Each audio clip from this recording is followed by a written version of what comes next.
आज हम बात करेंगे उन स्पेशल फॉर्मूलाज के बारे में जो कि अकाउंटिंग रेशियो चैप्टर के सारे रेशियोज को सॉल्व करने में बहुत काम आने वाला है। तो ये रेशियोज जो कि अकाउंटिंग रेशियो चैप्टर में है, इनको सॉल्व करने के लिए जो स्पेशल फॉर्मूला है ये 2 जगह से डिराइव होता है। पहला बैलेंस शीट से और दूसरा जो है वो trading and profit and loss account से। तो ये जो पहला बैलेंस शीट कैटेगरी का जो फॉर्मूला डिराइव होता है, उसको हमने पहले वीडियो नंबर 2 में देख लिया है, जिसका कि लिंक डिस्क्रिप्शन में है, आप वहाँ से उसको देख सकते हैं। आज हम बात करेंगे स्पेशल फॉर्मूलेस की, जो कि डिराइव होता है कहाँ? Trading and profit and loss account से। तो चलिए देखते हैं। ये एक स्ट्रक्चर है, जो कि trading and profit and loss account को एक साथ मर्ज करके, कंबाइन करके बनाया गया है, ताकि फॉर्मूला जो है आपको आसानी से समझ में आ सके। पहला item sales minus sales return. अब इसको जब आप एक साथ कंबाइन करेंगे, तो इसको जो है 2 नामों से जाना जाता है। पहला आप इसको नेट सेल्स भी बोल सकते हैं और दूसरा जो है इसको आप बोल सकते हैं रेवेन्यू फ्रॉम ऑपरेशंस। तो इसका दूसरा नाम क्या है? Revenue from operations. तो जो भी अकाउंटिंग रेशियो का क्वेश्चन होगा, आपको यहाँ पे इस नाम से आपको मिलेगा, वो या तो नेट सेल्स के नाम से मिलेगा या तो रेवेन्यू फ्रॉम ऑपरेशंस के नाम से मिलेगा। अगर इन दोनों में से कोई भी नाम से मिलता है तो आप समझ जाएंगे कि वो क्या दिया हुआ है, सेल्स लेस सेल्स रिटर्न। तो हमारा पहला फॉर्मूला जो यहाँ से बन जाता है, दैट इज कि रेवेन्यू फ्रॉम ऑपरेशंस, शॉर्ट में लिख रहे हैं हम, revenue from operations is equal to sales, S for sales, minus sales return. तो ये पहला फॉर्मूला हमारा यहां से डराइव हो जाता है। अब ये जो पॉइंट्स आप देख रहे हैं, जो आपके स्क्रीन पे आया अभी, opening stock, purchase, less purchase return, then direct expense, और फिर आया क्या? Closing stock. तो आप यहाँ देखेंगे कि ये जो आइटम है, ओपनिंग स्टॉक, परचेज, जिसमें से परचेज रिटर्न को लेस कर दिया गया है, और फिर क्या है? Direct expense. ये एक ही साइड में आपको दिखेगा, ये एक ही कॉलम में आते हैं, और ये क्लोजिंग स्टॉक जो है ये अपोजिट साइड में आ गया, अपोजिट कॉलम में आ गया।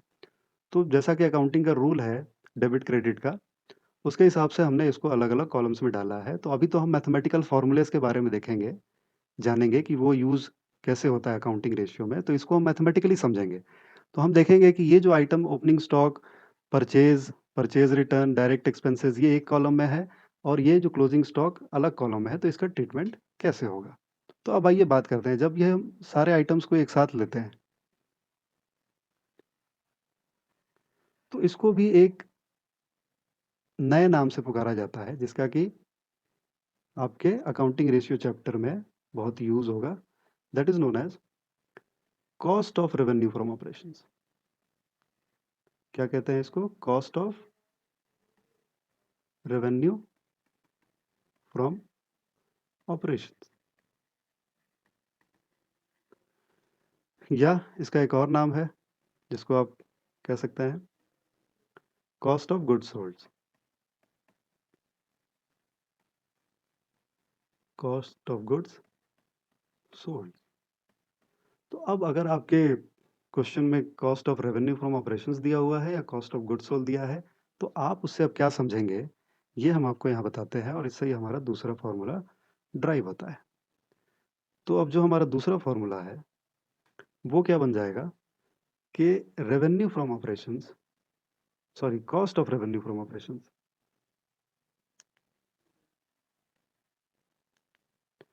Cost of revenue from operations और कॉस्ट ऑफ गुड्स सोल्ड। तो वो क्या बनेगा? आप देखिए, जो एक कॉलम में चीजें हैं उनको आप आपस में ऐड कर दीजिए। तो पहला क्या है? ओपनिंग स्टॉक, ओएस लिख दिया, उसकी जगह पे ऐड कर देंगे। उसमें क्या ऐड करेंगे? Plus purchase less purchase return. तो परचेज में से जब परचेज रिटर्न माइनस करते हैं तो उसको बोलते हैं हम क्या? Net purchase. तो यहाँ पे नेट परचेज ऐड कर दिया, because they are in the same column. फिर उसमें क्या ऐड कर देंगे? Direct expenses. तो ये 3 चीजें ऐड हो जाएंगी, और क्लोजिंग स्टॉक जो कि अपोजिट कॉलम में है, हम क्या करेंगे? इसमें से उसको माइनस कर देंगे। तो यहाँ हमने दूसरा फॉर्मूला देखा कि cost of revenue from operations और कॉस्ट ऑफ गुड्स सोल्ड निकालने के लिए आप अगर ये स्ट्रक्चर याद रखते हैं तो आपके लिए बड़ा ही आसान हो जाएगा फॉर्मूले को याद रखना।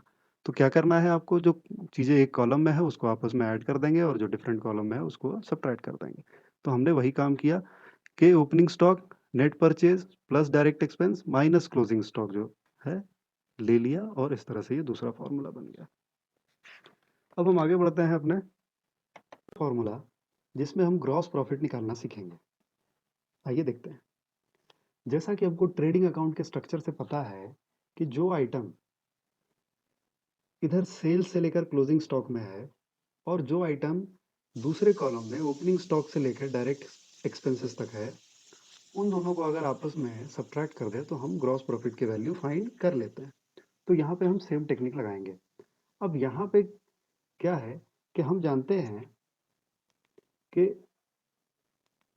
सेल्स और सेल्स रिटर्न को हमने एक नाम दिया था, that is revenue from operations. ये इसी नाम से जाना जाता है। और फिर हमने cost of revenue from operations भी नाम दिया था। उसमें कौन कौन से आइटम आते हैं आइए हम देखते हैं। उसमें हमने लिया था ओपनिंग स्टॉक से लेकर ये क्लोजिंग स्टॉक का पूरा आइटम हमने लिया था, और इसको हमने क्या नाम दिया था, cost of revenue from operations. इसका क्या नाम दिया था हमने, cost of revenue from operations, या इसका एक और नाम दिया था हमने जिसको हम बोलते थे कॉस्ट ऑफ गुड्स सोल्ड। तो ये इस दो नाम से आपको क्वेश्चन में मिलेगा अकाउंटिंग रेशियो के।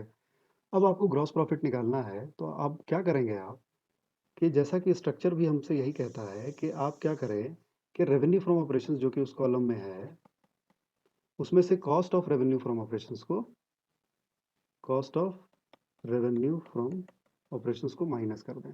तो आप जैसे ही रेवेन्यू फ्रॉम ऑपरेशंस में से cost of revenue from operations को माइनस करेंगे तो आपको ग्रॉस प्रॉफिट की वैल्यू मिल जाएगी, और यही हमारा तीसरा फॉर्मूला।